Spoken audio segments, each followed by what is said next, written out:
Now a look at continental stories. The news continues in South Africa, where President Cyril Ramaphosa has dismissed allegations by the United States that his government is killing white citizens, describing the claims as blatant misinformation.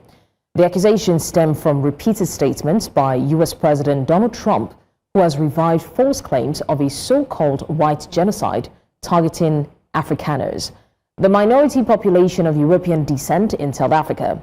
The tensions escalated after the U.S. boycotted last weekend's G20 summit in Johannesburg, followed by President Trump's announcement that South Africa will not be invited to the next G20 meeting scheduled to hold at a family-owned golf resort in Miami.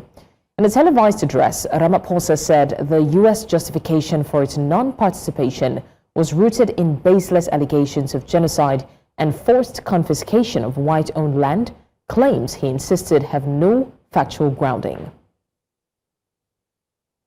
Still staying in South Africa, where 4 suspects are expected to appear before the Kempton Park Magistrates Court this morning following their arrest on Friday on suspicion of contravening the regulation of Foreign Military Assistance Act 15 of 1998. The arrests follow a tip-off from OR Tambo International Airport police regarding 4 men traveling to Russia via the United Arab Emirates. The arrests came after a group of former President Jacob Zuma's MK party members are stranded in the Ukraine, claiming they were trafficked to fight in the conflict-torn Donbas region.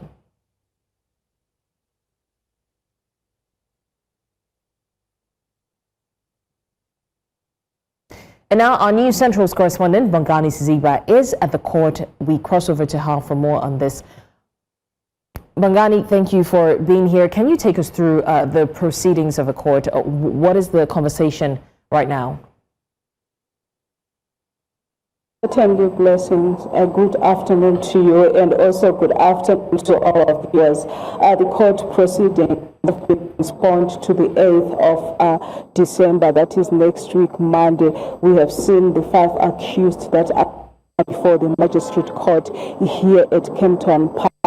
These 5 accused are being charged with contravening regulation of the Foreign Military of 1998 Act. They were arrested over the weekend, to be precise, on Friday at the OR Tambo International Airport. And we are clear now that among the 5, we are very certain that there is a seasoned journalist who was arrested. Allegations say that she is one of the recruiters. We also know that we have heard news that former President Zuma's daughter, that is Duduzile Zuma, has been accused also of being one of the recruiters South African citizens to Russia. We know that already there are 17 citizens who are in Russia who are stuck there. According to the Times Live, they're saying that in September, President Zuma was in Russia trying to negotiate with the Russian military just to release these 17 people, but he didn't succeed. This is according to the Times Lives. But also we know that these 5, if you can see the visuals that we sent, you can see that these individuals are very young, and looking at I think he has not reached around 22, 23. And what does this mean? It means that, as you know, that South Africa, like many other African countries, the youths are facing unemployment rate. So you find that the youths are being lured into things like this, where they are being trafficked because they are looking for greener pastures. So I think it's one of the similar issues where you find that the youths, they leave universities, they come out, they don't have employment.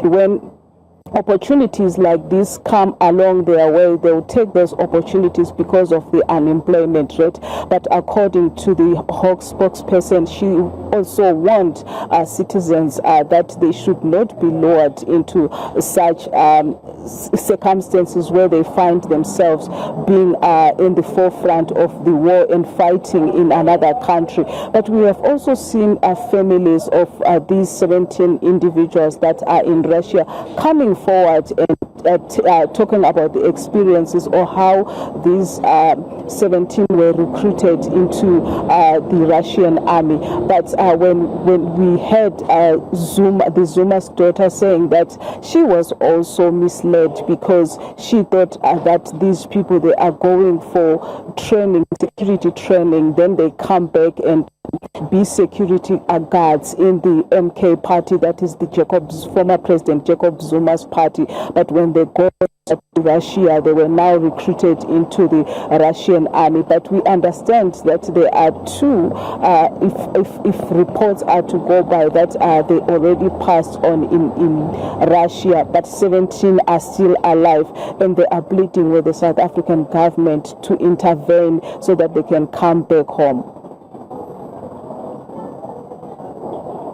On the court proceedings there in South Africa, we'll see how that turns out.